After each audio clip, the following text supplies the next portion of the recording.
আসসালামু আলাইকুম রহমতুল্লাহি ওবারাকাতু। আজ দুই তিনটা কথা বলবো আমার রাসূল পাকের শানে। যেটা ইমানের যে দায়িত্বটা, এই দায়িত্বের সম্বন্ধে আমি দুইটা কথা বলবো। নবীজির মহাব্বত এবং কি ভালোবাসা, তো কতটুক মহাব্বতের জিনিস। আমি নাফরমান বান্দা, আমি রসুলের পাকে দুইটা কথা বলবো। আল্লাহুম্মা সাল্লি আলা সাইয়্যিদিনা মুহাম্মাদিন মাদানী জুদুল কারাম আলা আলিহি ও সাদিহি বারিকাছিল। কিছু মানুষ বলে দুরুদে ইব্রাহিম। দুরুদে ইব্রাহিম কি বোঝাতে চাইতেছে? বলে নবীর প্রতি দুরুদ পড়িও না, শুধু নামাজে নির্ধারিত দিয়ে দিছে, বলে নামাজে একমাত্র দুরুদে ইব্রাহিম। তো দুরুদে ইব্রাহিম হলো শুধু একমাত্র নামাজের জন্য, এছাড়া কোনো বলে পড়া ঠিক না। তো দুরুদে ইব্রাহিম হলো এমন একটা জিনিস আল্লাহ পাক নির্ধারিত করে দিয়েছে শুধু দুরুদ ইব্রাহিম, শুধু নামাজের জন্য। আর এই দৃশ্যটা কেউ পড়তে রাজি না। আল্লাহুম্মা সাল্লি আলা সাইয়্যিদিনা মুহাম্মাদিন মাদানী জুদুল কারাম আলা আলিহি ওয়াসাদিহি বারিক আলা আলিহি ওয়াসাদিহি, এই বিশ্লেষণটা কেউ করতে চায় না। আলীর মহাব্বত যে কতটুকু জিনিস, এটা কেউ বুঝতে চায় না। যে আল্লাহ পাক যার কারণে কুল কায়নাত সৃষ্টি করছে, 18,000 মাখলুক সৃষ্টি করছে, যার ওসিলাতে সৈয়দুল মুরসালিন খাতাবুন নবীন রহমাতুল আলামিন। আল্লাহ বলছে আমি যতটুকু সৃষ্টির প্রতিপালক, আমার নবীজি ততটুকু রহমত। এই কারণে নবী রাহমাতুল আলামিন। তা আলামিন শব্দটা বহু উচ্চফরের জিনিস। রাব্বুল আলামিন হইল এমন একটা মাহিত্য, এমন একটা বিশ্লেষণ।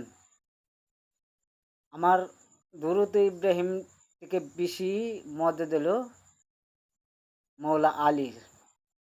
যিনি যদি না আইতো, আজকা ওলি আল্লাহ কি মর্যাদা এবং আমার রাসূল পাকের কি শান, কি মান, কি ইজ্জত, এটা কেউ বুঝতো না। এ কাজে মৌলা আলী দেখাইল বেলায়াত, বেলায়াতের বাদশারও বাদশা যিনি, আর নবুয়তের বাদশারও বাদশা হইল হুজুরে পাক সাল্লাল্লাহু আলাইহি ওয়াসাল্লাম। উনি হইল নবুয়তের বাদশা। আর বেলায়েতের বাদশা হইল শেরে খুদা মুশকিল কুশা, মৌলা আলী হইল বেলায়েতের বাদশা। বেলায়েতের বাদশা দুরুদ্রা পড়তে গেলে এত কষ্ট লাগে। কিছু কিছু নামদারি মুনাফিক মুসলমান আছে, সুন্নির মধ্যে আছে মুসলমান। সুন্নি হারা খালি ক দুরুদ ইব্রাহিম। ইব্রাহিম কি? ইব্রাহিম এমন একটা জিনিস, ইব্রাহিম খলিউল্লাহর পর পড়া হয়েছে দুরুদ ইব্রাহিম। আর ওই দুরুদ শরীফ পড়তে হইব আহলে বায়াতের রূপে, যে দুরুদ শরীফটা আল্লাহ রসুল খুশি হয়। আল্লাহ বলছে যে আমার রাসূল পাকের ভালোবাসলো সে যেন আমারে ভালোবাসলো। আর রাসূল পাকে বলছে যে আমার আলীকে ভালোবাসলো সে যেন আমি রাসূল পাকের ভালোবাসলাম। যার ভিতরে আমার আলীর মহব্বত আছে, যার কাল্প আমার আহলে বায়াতের মহব্বত আছে, যার কাল্প আমার আলীর এশকে মহব্বত আছে, তিনি হইল নবীর খাস রহমত। যার ভিতরে আলীর ভালোবাসা আছে, তিনির ভিতরে নবীজির খাস রহমত আছে। যে আলীর ভালোবাসা যদি কেউ অস্বীকার করে, যদি না আলীর ভালোবাসা লাগবে না, শুধু নবীর ভালোবাসলে চলবো, তাহলে এটা সঠিক গ্রহণ হবে না। কাজী কাজী মনোজরা ভালোবাসা এমন একটা জিনিস। এক লোক বেধর্মী ছিল, বেধর্মীতে কখনো মসজিদে যায় না, বেধর্মী কখনো মসজিদে যায় না। আমার রাসূল পাকে যখন মসজিদে যাইতো, তখন এই ইহুদি, এই বেধর্মী আমার নবীজির জুতা মোবারক লাগতো। যতক্ষণ মতো নবীজি মসজিদে নামাজ হতো, মসজিদে আবাদত করতো, ততক্ষণ তো এই জুতা মোবারকটি তার মাথার উপরে লাগতো। তার মাথার উপরে লাখার পর্দা হঠাৎ করে কিছুদিন পরে লোকটা অসুস্থ হয়ে গেল। তখন তার সঙ্গিনী, আমার নবীদের সঙ্গিনী আসলো হযরত আবু বকর, হযরত উসমান, মৌলা আলী, ওনারা আসছিল। থাকার পরে একদিন কইতেছে, আবু বকর, আমার তো একজন খাস বন্ধু আছিল, দেখেন বেয়াদুনের লোকটা আমার নবীদের বন্ধু হয়ে গেছে গা। কিন্তু আমরা আল্লাহর বান্দা রসুলের উম্মত হইয়া আমরা নবীরে চিনতে পারলাম না, নবীর ভালোবাসা পয়দা করতে পারলাম না। ওই বেয়াদুনের লোকটা দেখেন নবীদের কতটুকু ভালোবাসা পয়দা করছে। ওই লোকটা নবীদের যখন নামাজও যাইতো তখন ওই লোকটা নবীদের জুতা মোবারক মাথার হয়ে লাগতো। কিছুদিন পর যখন লোকটা অসুস্থ হয়ে গেল তখন আমার নবীজি কইতেছে লোকটা দিকে গিয়ে দেখে লোকটা নাহার আগার মধ্যে দমটা চলেছে। তখন লোকটার দিকে গিয়ে আমার নবীজির কাছে বললো, ইয়া রাসূলুল্লাহ, ইয়া হাবিবাল্লাহ, যে লোকটা এই লোকটা 20 দিন মানে বাঁচতো না, টিকতো না, আপনি তাকে দেখতে পারেন। যখন আমার নবীজি গেছে তখন কথা, হুজুর আমার বেয়াদবি আপনি মাফ করে দেবেন। যে আমার বেয়াদবি মাফ না করেন, রোজ হাসর ময়দানে আমি আল্লাহ পাকের কাছে এই মুখ আমি দেখাবার কোনো ক্ষমতা নাই।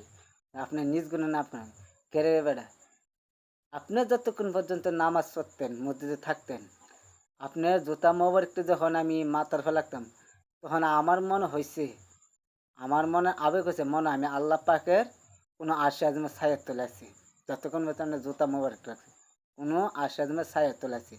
আপনার জুতা মোবারক যখন নামালে তো আপনি যখন চিনতেন তখন মানে আমি একটা দুজুক কানা পেরেছি। তখন আমার লোকটা কইছে, বেটা তুই আমার হাতে হাত দি, হাত ধরে কইছে পর লা ইলাহা ইল্লাল্লাহ, পর মুহাম্মাদুর রাসূলুল্লাহ। এই লোকটা যখন রাসূলুল্লাহ কইলো তখন লোকটা দুনিয়া থেকে ইন্তেকাল করলো। তখন তার আমার রাসূল পাকের সাহাবীরা দিকে, তোমরা শুনছ, এই লোকটা বিনা হিসেবে বেহেশতি। লোকটা নামাজ পড়তে পারছে না, রোজা করতে পারতেছে না, হজ করতে পারতেছে না, জাকাত দিতে পারছে না, কোন লোকটা বিনা হিসেবে বেহেশতি। কারণ কি, আমার নবীজির মহাব্বত, উঠতে বইতে চলতে ফিরতে আমার নবীজির মহাব্বত লাগছে তার কাল্পের ভিতরে। লোকটা বেদুন্মে যদি হতে, লোকটা মৃত্যুর আগে কিছে একজন মমিন হয়ে গেছে। কাজে মমিন হইতে হলে একমাত্র মৌলা আলীর ভালোবাসা লাগবে। আপনি মমিন তো চিনবেন না কখনো, দুইটার বিনিময়ে মমিন চিনতে, নামাজ দিয়ে মমিন চিনবেন না, হজ দিয়ে মমিন চিনবেন না, জাকাত দিয়ে মমিন চিনবেন না, দড়ি শিরুর বিনিময়ে মমিন চিনবেন না। মমিন চিনবেন দুইটা জিনিসের বিনিময়ে। এক নম্বর, যে খাঁটি মমিন মুসলমান তারে চিনবেন একমাত্র 10 মহরমের সময়। 10 মহরমের সময় যে আমার মৌলা আলীর ভালোবাসা যার ভিতরে জাগবে, ইমাম পাকে ভালোবাসা যার থাকবে, জয়নুল আবিদিন আলাইহিসসালামের ভালোবাসা যার ভিতরে থাকবে, এই 10 মহরমের সময় তার ভালোবাসা পাইবেন। কত মানুষ আছে মহরমের সময় বিয়ার অনুষ্ঠান করে বাদ্যবাজনা, এগুলো শিরিক। যদি আপনার বাবা মারা যায়, কথা উদাহরণ, যদি আপনার বাবা মারা যায় তখন আপনি কি আমত্তি করতে পারবেন, উনি খুশি করতে পারবেন? এটা তো আপনার পক্ষে সম্ভব। আপনার বাবা মারা গেছে বা আমার ভাই মারা গেছে, আমার আত্মীয় স্বজন, আমি কী করে অনুষ্ঠান করি বা কী করে ইয়া করি।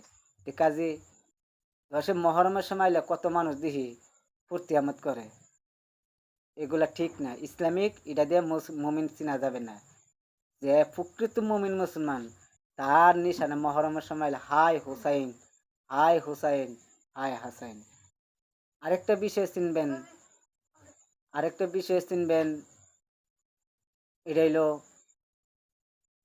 ইয়ার সময়, ঈদে মিলাদুন্নবী বাহারি রবিউল আউয়ালের সময় কতগুলো মানুষ কত আলিম এটা হলো সিরাতুল নবী। সিরাতুল মানে অর্থ হইলে কি, নবী মারা গেছে, এই সোমবারে দুনিয়ার মধ্যে আগমন করতে, আবার সোমবারে নবীজি দুনিয়াতে ইন্তেকাল করছে।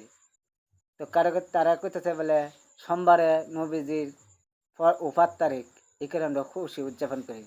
আর যারা প্রকৃত মুমিন মুসলমান তারা বলবেন না, সোমবারে আমার নবীজি দুনিয়ার মধ্যে আগমন করছে, এই কারণে তার উপরে দরুদ শরীফ পড়ি।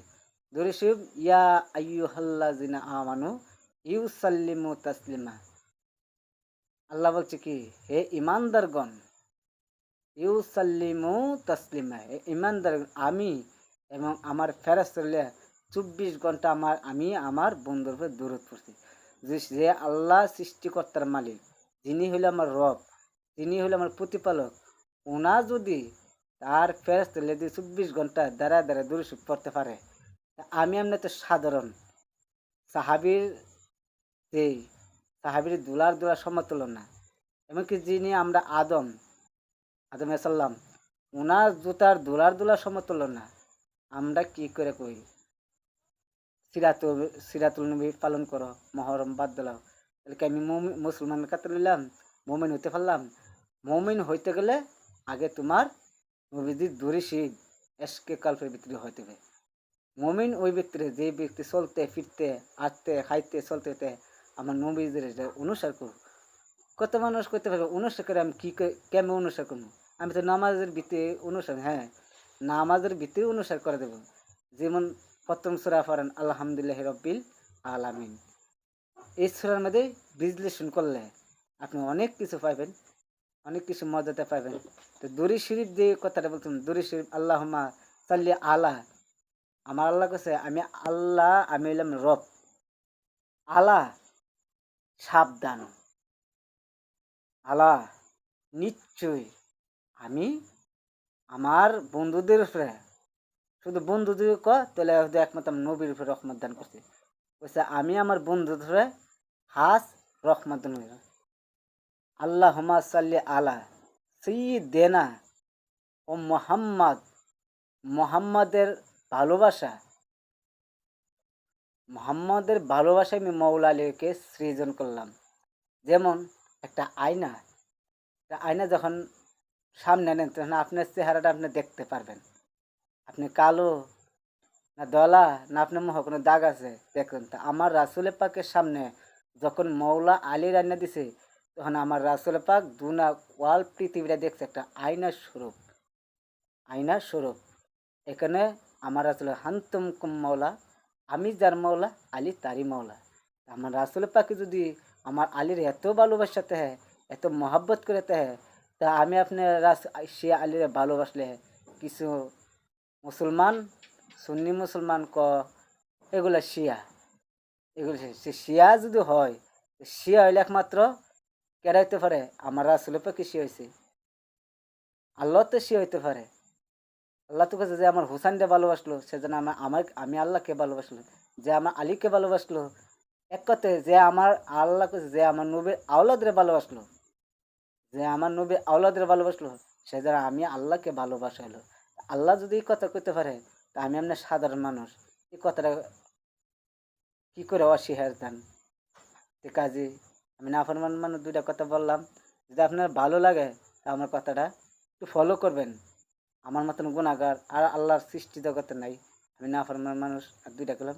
আখিরি দাওয়ানা আলহামদুলিল্লাহি রাব্বিল আলামিন বিরহমাতিকা ইয়া আরহামার রাহিমিন লা ইলাহা ইল্লাল্লাহু মুহাম্মাদুর রাসূলুল্লাহ, এরই সবসময় যাবেন।